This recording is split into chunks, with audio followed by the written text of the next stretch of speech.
Welcome back to our Week 15 podcast. This is the last week, and so I'm Andrew, I'm Tsigu. and today we're going to talk about how social media influenced our social and emotional health during the pandemic, which was COVID-19.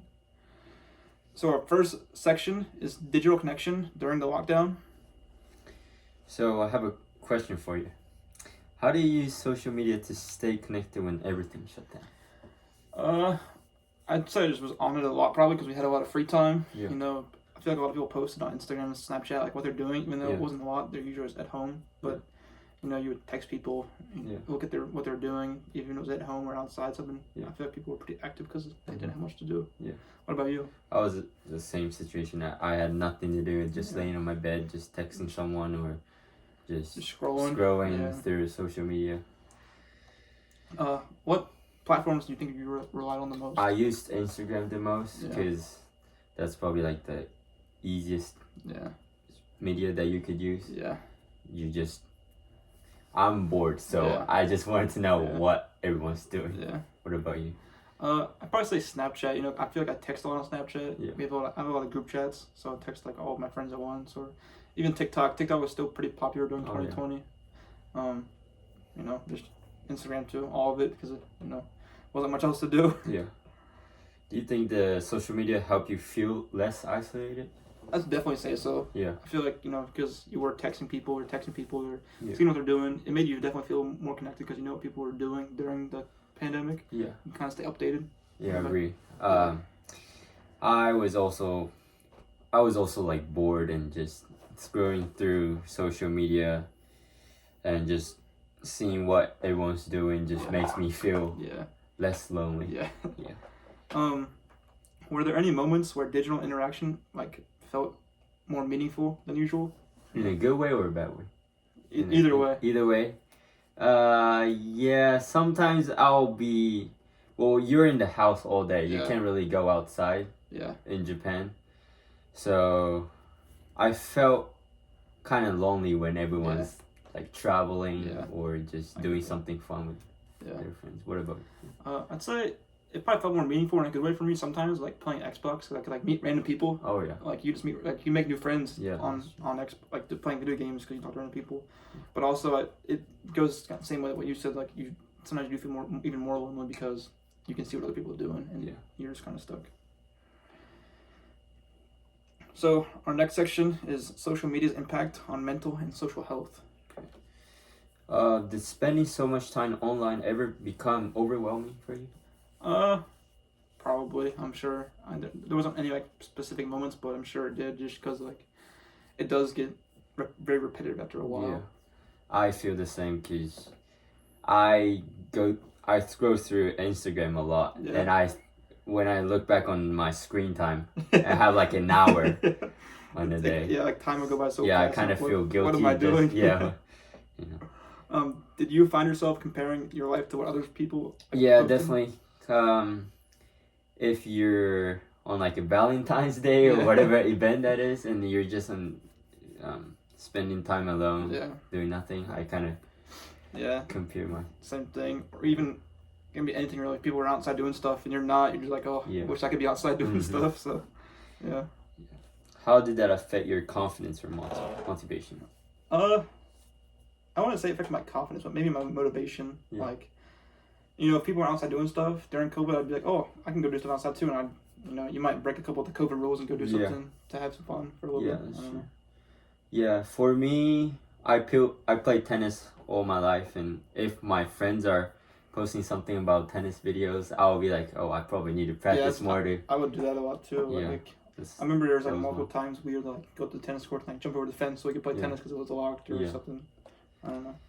So what emotions came up while scrolling through social media during that time? Emotions? If I had to pick certain ones as random emotions, I'd probably say laughter, funny.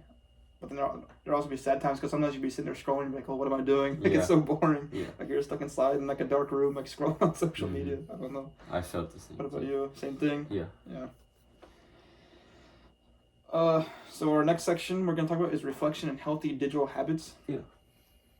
What helped you stay mentally balanced with all the screen time? I don't know. Probably just like connecting with friends and family. You know, I feel like I was on my phone a lot and just looking at the screen a lot of time. But there were times like me and my family would go in our backyard and just hang out outside for a while. We wouldn't have any screens. We just kind of we did a lot of random stuff. I feel like just outside with family. You know, you kind of pick up new hobbies or habits just being outside doing stuff. What about you? For me, I have like a limited. I just limit my time. Oh yeah, on your phone. On my phone, and also try to go outside and do something else rather than just scrolling on through my phone.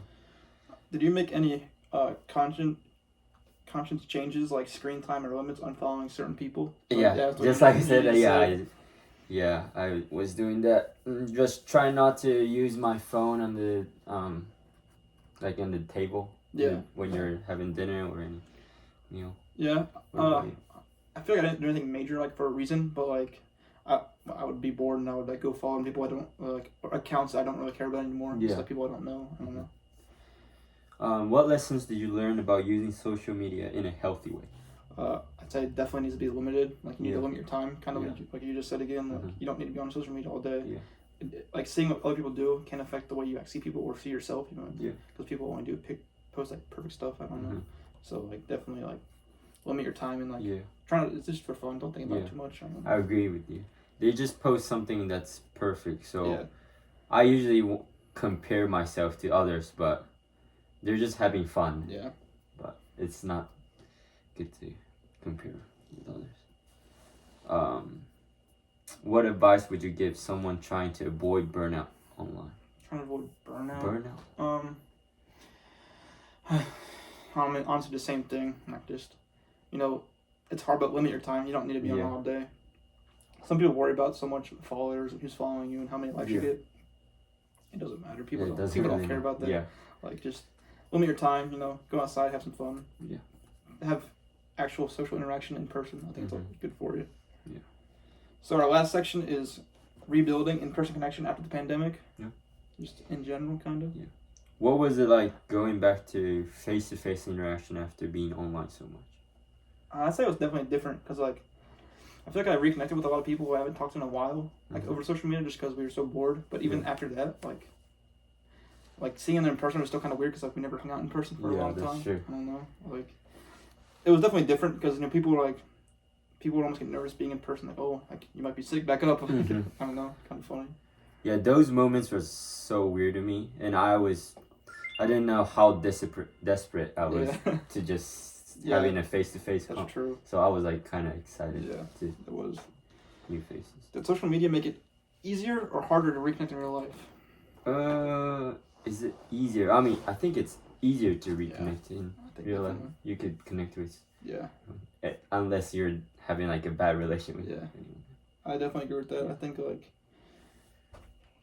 like being on social media so much, you did talk to people like you kind of haven't talked to in a while, and it made it easier to connect with them again. Yeah. Have your social media habits changed since the pandemic ended? I'd say so. I mean, I think after the pandemic, I realized that you shouldn't be on social media that much, and in-person interaction is so much more important than we realized. Yeah. I do agree with that. Do you think you use social media differently now, or the same? I think I use the same, but I just try to avoid using too much. Yeah, I agree. I think I don't think it's used differently. I just think it's used a little less, maybe. Yeah. People don't have much. They're more busy in person now, so I don't know. And that was our last section for the podcast. And I think a good takeaway from this is like we've been saying the whole podcast, like you don't need social media as much as I think you do. Like personal interaction and face-to-face stuff is so important because it's more worth. It's more meaningful than just texting. You're not really who you are online. Yeah. I don't know. You got anything to share about that? Just don't try to judge yourself with others just by watching social media. I like that a lot. Yeah. Can say. So that's it for our Week 15 podcast. Thanks for watching. Thank you.